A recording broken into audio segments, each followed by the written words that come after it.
So, in today's installment of tools that you can use, let's talk about one of the most straightforward tools that you can really adapt to fit your particular needs, the to-do list. I love to-do lists. I've been making them for decades at this point, as long as I knew that they were a thing that you can make. And part of what I like about them is that it's my brain and everything that I need to do on a piece of paper, so that if this hardware malfunctions, there's a backup. I've got a list that I can go back and refer to. And this was extremely satisfying when I was younger, and everything on my to-do list was easily achievable because it was in a time of my life where most people were doing most of the work for me, and I just had to read that chapter for US history and, walk the dog. But as I get older and my life gets more and more complex, there's more and more things that to-do list needs to do for me. It's got to capture all sorts of different spheres of my life, all different timings, things that are important, things that will be important later, things that aren't important, but I should do them anyway. You get my drift. So I'm going to talk about two different flavors of to-do lists that you might not be using already, but that can really help with some of these different, more complex situations. If you're living a life right now, which is just one big to-do list that you never quite get done and you never really get that satisfaction, then this is the video for you. So first of all, I am going to introduce the to-do list format that I use most of the time, which is the 3-column to-do list. There's column A, column B, and column C. Column A is for things that are extremely important that need to get done today, or else there will be immediate and severe consequences. If you have a job application that's due on November 14th, and it is November 13th, you need to finish that application today, or else there will be severe and immediate consequences. Well, maybe not immediate. The academic job market takes forever, but you get my drift. It's important, it's today, it needs to go on the A list. The trick about the A list is that sometimes anxiety brain can be like, everything's important. There will be dire and immediate consequences if I don't do all of this. And I'll be honest that what my brain thinks is on the A column at, 8:45 in the morning when I make that list often doesn't feel as important or as immediate at 3:45 when I've only got about a good hour of work left. So the A column is for the most important things. The B column is where I find the majority of tasks land most of the time. The B column is things that would be great to get done today. It would be awesome if it happened. It would make your life easier if you did get them done. But if it doesn't happen, you're not going to have those immediate and dire consequences that you did with column A.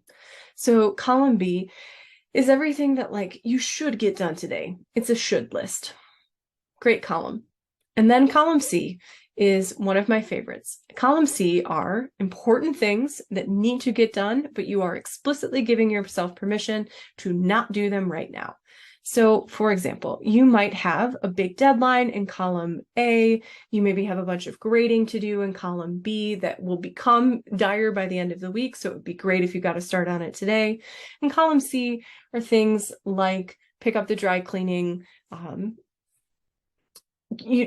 all of those random and sundry tasks that your brain loves to spit out, or at least my brain loves to spit them out when I'm trying to write or trying to plan my other sort of important work. So the C column is the catch-all for everything that you know is important. You don't want to lose it. It's written down, so it's not going anywhere, but you're explicitly telling yourself, you know what? The day is limited. I will not get to these things. So one of the great things about a 3-column to-do list like this is that you can start to see your own patterns. So often, if I have something really big and scary in column A, you'll find me most of the time in the mornings of those days working on tasks that are in my B and C columns. They're not that important. I definitely didn't need to do them today, and yet my office is clean, the dishes are done, the laundry is folded, and all of my grading is caught up, but the grant that's due tomorrow, it's not happening yet.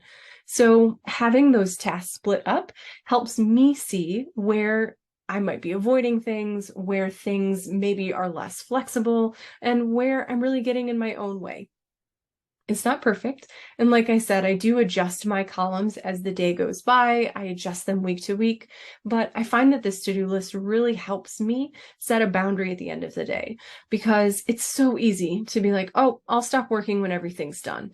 But if you have an A column list and all of the important stuff with the immediate consequences is checked off, then it's a lot easier to say, yeah, I do have time to go to yoga today. I do have time for a walk around the block. Maybe I can give myself the night off because the most important stuff is taken care of. Tomorrow, there will be a new list of column A tasks, but for today, they're covered. So those are my favorite sort of columns for my to-do list when I'm sort of organizing things. You can use tabs like this. It's a great place to do Kanban boards. I'm pretty agnostic when it comes to the software or the way that you write these down. But the second flavor of to-do list that I would love to introduce you to, if you've never heard of it, is the opposite of a to-do list. It's a done list. If you have ever been in my community or been around in any of my programs or been coached by me, I make people make a done list. A done list is all of the things that you did that day. The reason that I think that done lists are so powerful is because oftentimes we start on a task and then we do 3 or 4 more things in the background. And then at the end of the day, we'll be like, oh, well, I didn't do anything. I still have some unchecked tasks, but where did all of this time go? Where did all of my energy go? Why am I so exhausted?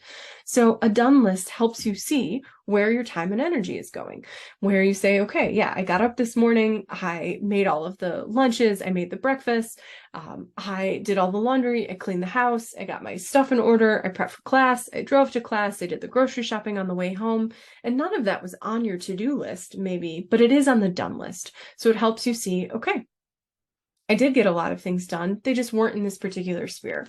Or I did do a lot of things, but I maybe did them in sort of a procrastination sort of flavor of way.